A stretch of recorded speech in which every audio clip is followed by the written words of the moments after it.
Union ಜಿಮ್ಖಾನಾ ಈ ಜಾಗೆಯಲ್ಲಿ ಒಂದು ಪಿಸ್ತೂಲಿಂದ fire ಮಾಡೋದು ಘಟನೆ ಆಗಿದೆ. ಈ ವಿಚಾರದಲ್ಲಿ ಕ್ಯಾಂಪ್ ಪೊಲೀಸ್ ಠಾಣೆಯಲ್ಲಿ 2 ಪ್ರಕರಣ ನಾವು ದಾಖಲು ಮಾಡಿದ್ದೀವಿ. ಒಂದು ಪ್ರಕರಣದಲ್ಲಿ ಫಿರ್ಯಾದಿ ಇವನು ಸುರೇಶ್ ಜಾಲ್ಗಾರ್ ಅಂತ ಇದ್ದಾನೆ ಮತ್ತು ಆರೋಪಿ ಪ್ರಫುಲ್ ಪಾಟೀಲ್ ಮತ್ತು ಇತರರು ಅಂತ ಅವನು ದೂರು ನೀಡಿದ್ದಾನೆ. ಇದರಲ್ಲಿ ಅಟೆಂಪ್ಟ್ ಟು ಮರ್ಡರ್ ಮತ್ತು ಆರ್ಮ್ಸ್ ಆ್ಯಕ್ಟ್ನಲ್ಲಿ ನಾವು ಕೇಸ್ ತಗೊಂಡಿದ್ದೀವಿ. ಅದರ ಜೊತೆಗೆ ಅಲ್ಲಿಯ ಜಿಮ್ಖಾನಲ್ಲಿ ಇರೋ ಮ್ಯಾನೇಜರ್ ಕೂಡ ಈ ಜನ ಅಲ್ಲಿ ನಮ್ಮಲ್ಲಿ ಗಲಾಟೆ ಮಾಡಿದ್ದಾರೆ, ನಮ್ಮ ಪ್ರಾಪರ್ಟಿಗೆ ಡಿಸ್ಟ್ರಾಯ್ ಮಾಡಿದ್ದಾರೆ ಅಂತ ಅವರಿಂದ ಕೂಡ ಈ ಸುರೇಶ್ ಜಾಲ್ಗಾರ್, ರಾಜು ಕಡೋಲ್ಕರ್, ಇಮ್ರಾನ್ ಪಠಾನ್, ಕುಂದನ್ ಯಲ್ಲೂಲ್ಕರ್ ಇವರ ಮೇಲೆ ನಾವೊಂದು ಕೇಸ್ ತಗೊಂಡಿದ್ದೀವಿ. ಇದು ಪ್ರಾಪರ್ಟಿ ಏನಿದೆ ಇದು ಡಿಫೆನ್ಸ್ ಇಲಾಖೆದು ಪ್ರಾಪರ್ಟಿ. ಇದು ಲೀಸ್ನಲ್ಲಿ ಯೂನಿಯನ್ ಜಿಮ್ಖಾನಾಗೆ ಕೊಟ್ಟಿದ್ದಾರೆ. ಲೀಸ್ ಪೀರಿಯಡ್ ಮುಗಿದಿದೆ, ಆದರೂ ಕೂಡ ಇವರು ಆಪರೇಟ್ ಮಾಡ್ತಾ ಇದ್ದಾರೆ. ಅಲ್ಲಿ ಅವರಿಗೆ ಕ್ಲಬ್ ನಡೆಸಲಿಕ್ಕೆ ಕೂಡ ಪರ್ಮಿಷನ್ ಇಲ್ಲ, ಆದರೂ ಕೂಡ ಇದು ಮಾಡಿದ್ದಾರೆ.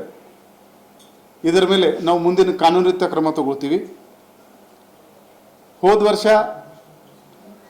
ಜನವರಿ ತಿಂಗಳಲ್ಲಿ ಬೆಳಗಾವಿ ಗ್ರಾಮಾಂತರ ಲಿಮಿಟ್ನಲ್ಲಿ ಈ ಪ್ರಫುಲ್ ಪಾಟೀಲ್ ಮೇಲೆ ಒಂದು ಇದೇ ಥರ ಒಂದು ಹಲ್ಲೆ ಆಗಿತ್ತು.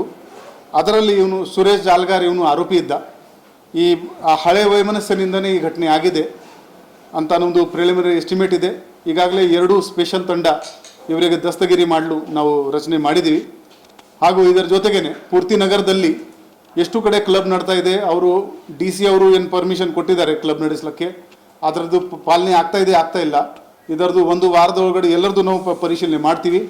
ಎಲ್ಲಿ ವಿದೌಟ್ ಪರ್ಮಿಷನ್ ಆಗಲಿ ಅಥವಾ ಪರ್ಮಿಷನ್ದು ನಿಯಮ ಬಾಹ್ಯ ಚಟುವಟಿಕೆ ಮಾಡಿಕೊಂಡು ಯಾರು ಮಾಡ್ತಾ ಇದ್ರೆ ತಕ್ಷಣವೇ ಅವರ ಮೇಲೆ ನಾವು ಕಾನೂನು ರೀತಿಯ ಕ್ರಮ ಜರುಗಿಸ್ತೀವಿ. ಇನ್ನೂವರೆಗೆ ಈಗ ನಮ್ಮದು 2 ತಂಡ ನಿನ್ನೆ ರಾತ್ರಿಯಿಂದ ಓಡಾಡ್ತಾ ಇದ್ದಾರೆ.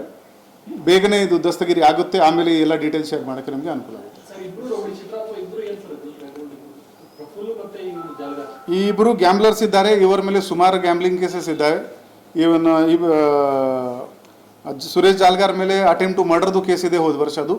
ಅವನ ಮೇಲೆ ಇನ್ನೂ 5 ಕೇಸಸ್ ಇದೆ. ಈ ಕಂಪ್ಲೇಂಟ್ನಲ್ಲಿ ಯಾರು ವಿಕ್ಟಿಮ್ ಇದ್ದಾನೆ ಅವನ ಮೇಲೆ ಒಟ್ಟು 5 ಕೇಸಸ್ ಇದೆ. ರಾಬರಿ ಇದೆ, ಜೂಜ್ದು ಕೇಸ್ ಇದೆ. ಈ ಪ್ರಫುಲ್ ಪಾಟೀಲ್ ಮೇಲೆ ಕೂಡ ಹಳೆ ಕ್ರಿಮಿನಲ್ ಬ್ಯಾಕ್ಗ್ರೌಂಡ್ ಇದೆ. ಸೊ ಇದು ಎಲ್ಲ ನೋಡಿಕೊಂಡು ಬರೋ ದಿನಗಳಲ್ಲಿ ಇವರಿಗೆ ಗಡೀಪಾರ್ ಆಗಲಿ, ಗುಂಡಾ ಆ್ಯಕ್ಟ್ ಆಗಲಿ ಅದರಲ್ಲಿ ಕೂಡ ನಾವು ಇವ್ರ ಮೇಲೆ ಕ್ರಮ ತಗೊಳ್ತೀವಿ. ಅಂಥ ಆ್ಯಂಟಿ ಸೋಷಿಯಲ್ ಎಲಿಮೆಂಟ್ಸ್ ನಮ್ಮ ಬೆಳಗಾವಿ ಊರಲ್ಲಿ ನಮಗೆ ಬೇಕಾಗಿಲ್ಲ. ಇವರಿಗೆ ಹೊರಗಡೆ ನಾವು ಕಳಿಸ್ತೀವಿ ಅಥವಾ ಜೈಲಲ್ಲಿ ಕಳಿಸ್ತೀವಿ.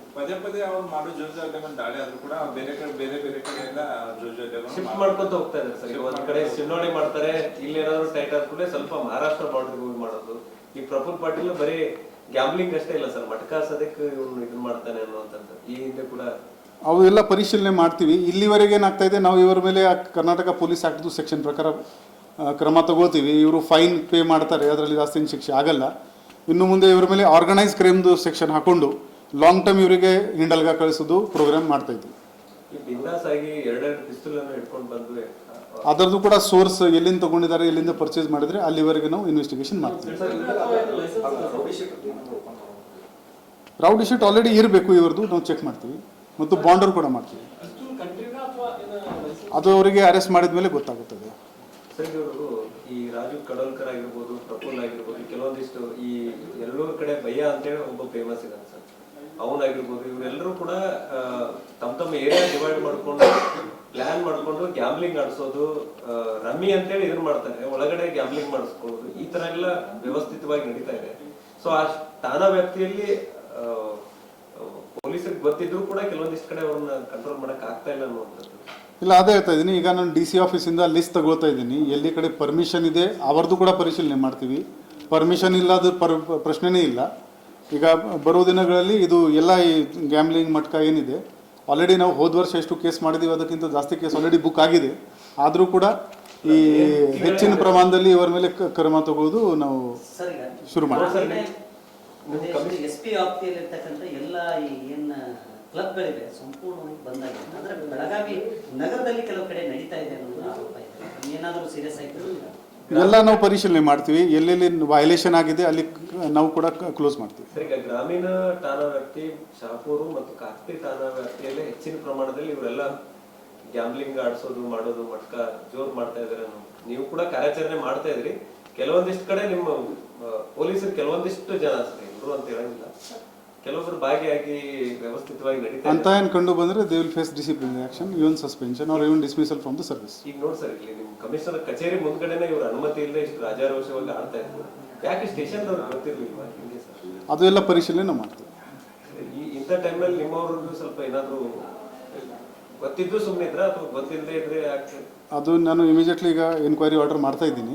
ಅದರಲ್ಲಿ ಯಾರು ಪಾತ್ರ ಕಂಡು ಬರುತ್ತೆ ಅವ್ರ ಮೇಲೆ ಶಿಸ್ತಿನ ಕ್ರಮ ಆಗುತ್ತೆ. ಪ್ರಫುಲ್ ಪಾಟೀಲ್ ಮೇಲೆ ನೀವು ಹಿಂದೆ ಹೇಳ್ದಂಗೆ ಅಟ್ಯಾಕ್ ಆಗಿತ್ತು ಸರ್. ಸೊ ಅದು ಅಟ್ಯಾಕ್ ಆದ್ಮೇಲೆ ಕೂಡ ಇವನು ಮತ್ತೆ ಗ್ಯಾಮ್ಲಿಂಗ್ ಸ್ಟಾರ್ಟ್ ಮಾಡ್ಕೊಂಡು ಸಿನ್ನೋಳಿ ಕಡೆ ವ್ಯವಸ್ಥಿತವಾಗಿ ಆಟ ಆಡ್ತಿದ್ದ ಅನ್ನುವಂಥದ್ದು ಇದೆ. ಎಲ್ಲ ನಾವು ಪರಿಶೀಲನೆ ಮಾಡ್ತೀವಿ, ಕ್ರಮ ತಗೊಳ್ತೀವಿ. One second, sir.